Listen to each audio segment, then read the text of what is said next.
Today is May 22nd, 2024. My name is Melissa Ackerman, and I have the pleasure of interviewing Mandi Albert for the part of the Dallas Jewish Community Israel Mission testimony. How are you today, Mandi? Great, thank you. Thanks for coming in. Was this your first time visiting Israel?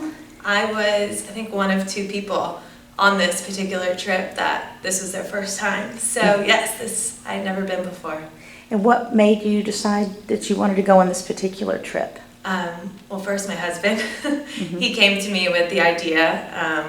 Obviously, with my 3 young children, I didn't think that I would be getting to Israel anytime soon. And then add that in with the state of Israel currently. Definitely didn't think I was going to make the trip, but the more we discussed it as a family, it just felt, a lot of people were nervous that this would be my first time going to Israel, that my views would just be more sad than what they experienced when they first went to Israel, but I couldn't have experienced Israel in a better time personally. It completely changed the whole trajectory of my Judaism, my connection to the state of Israel, the weight I put in Jewish education for my children. But we decided to go mostly, I guess, for the solidarity part of it, of course, just to be there for the people in Israel, to hear their stories, to connect with them.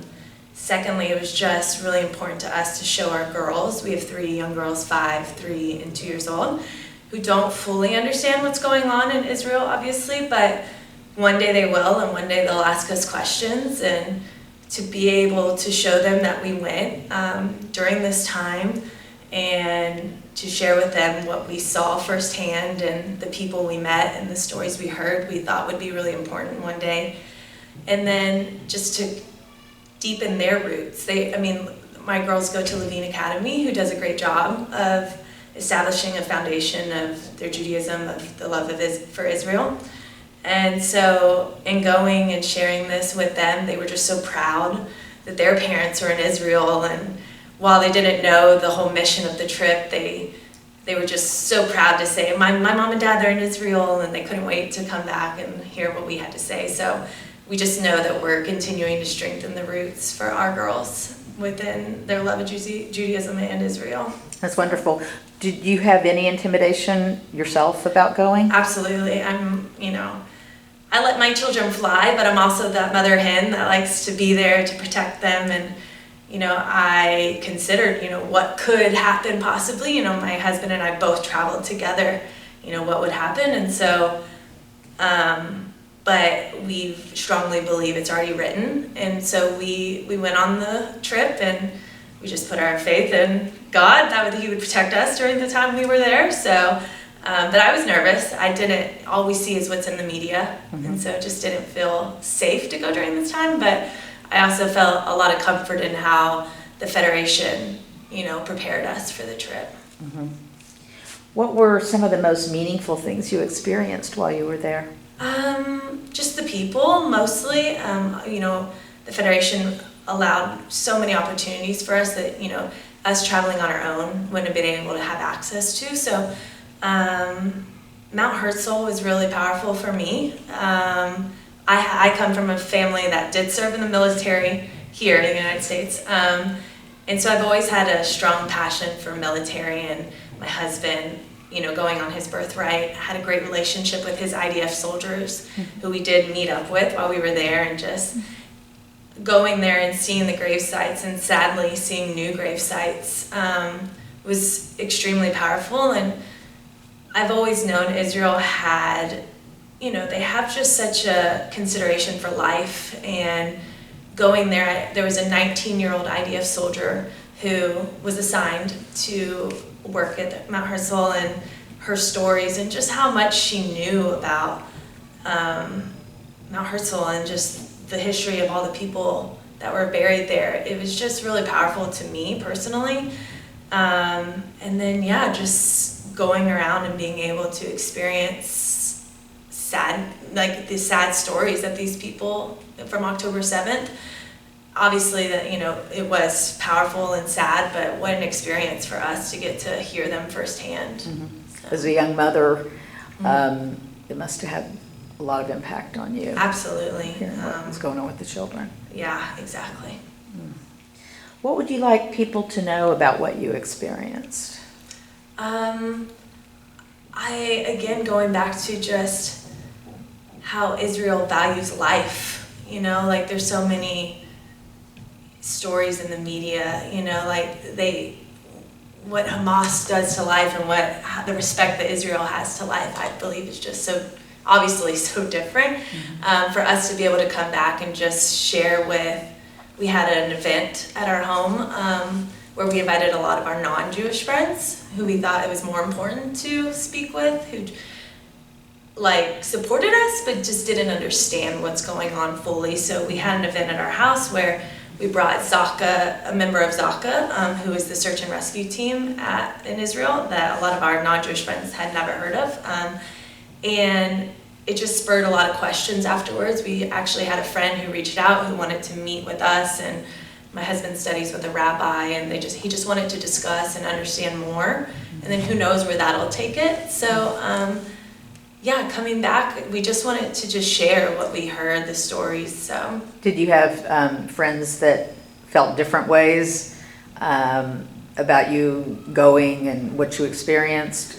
Luckily, no. We have most of our community around us, the ones that are non-Jewish, have always been very supportive, but we're very inquisitive about what is actually going on. They feel very detached from it. They don't have that connection that obviously us as being Jews do. Did you meet any people? Did you go before or stay after at all, or did you? We just went during the time of the trip. Did you meet any people that you've kept up with? We did actually. Me and two other girls on our trip met a mom and a daughter, Tamir, from Kibbutz Zukim, who actually the Federation has partnered with this particular kibbutz. And so she was a young girl that we met with, and I asked her if she had been to America before, and she said no, and that she wanted to come because she wanted to go to Sephora. And it was so, That's how you just take that for granted. I know, you just don't think about it. And, this poor girl had been displaced from her home. They're very unsure of whether they'll return. And we kept up with her. And so it was actually not my idea, but another great girl on our trip who reached out to her mom and was like, give us a list of the things that she would want from Sephora. And while it's very, material, it just brought her such joy.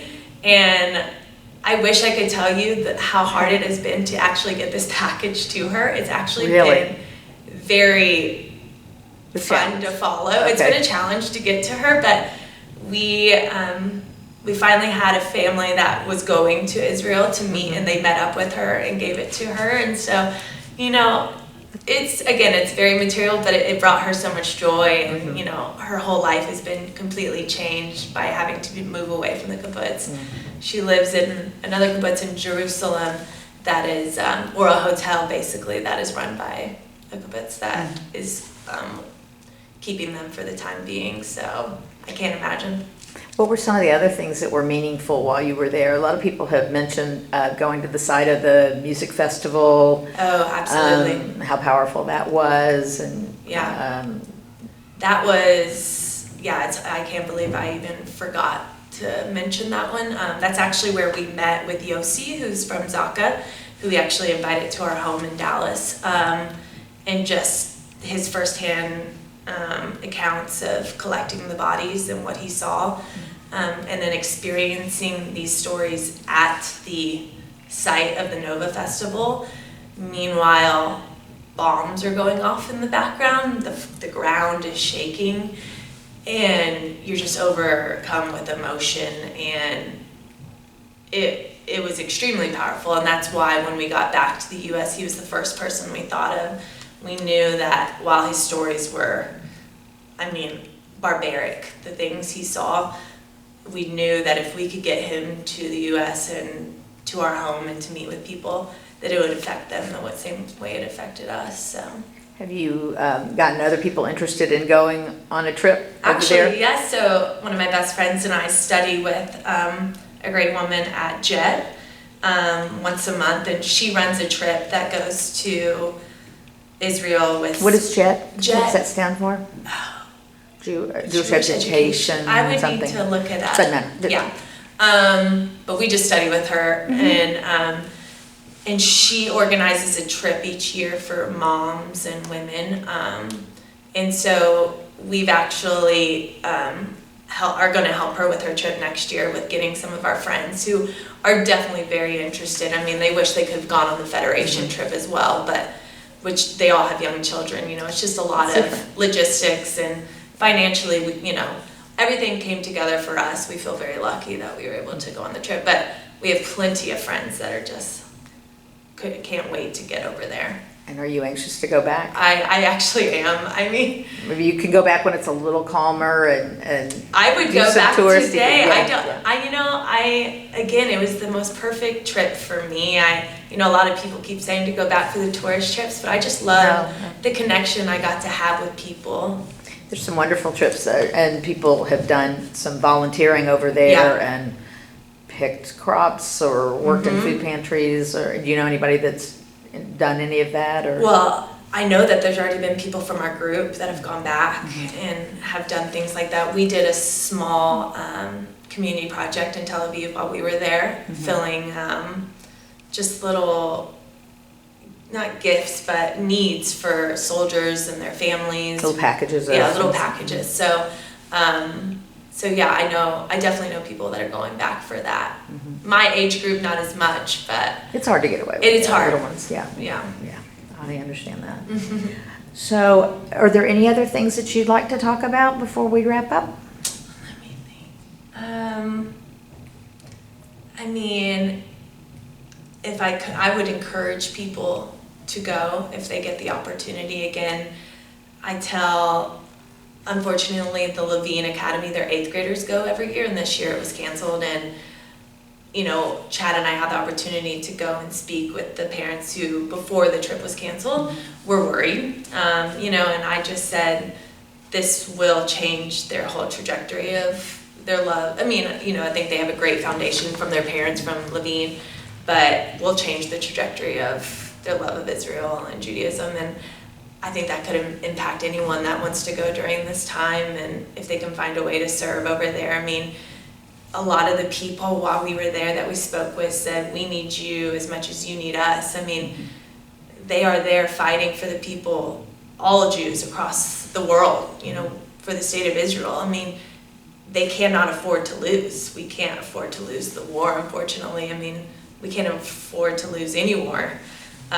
Or we will lose the state of Israel. And so, gosh, I can't remember what I was going with. I'm sorry. It's okay.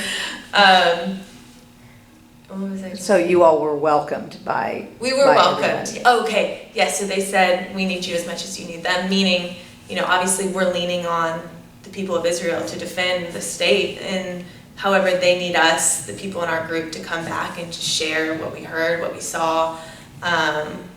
And so that's what we're hoping to continue to do. And what would you like to see happen based on your experiences? I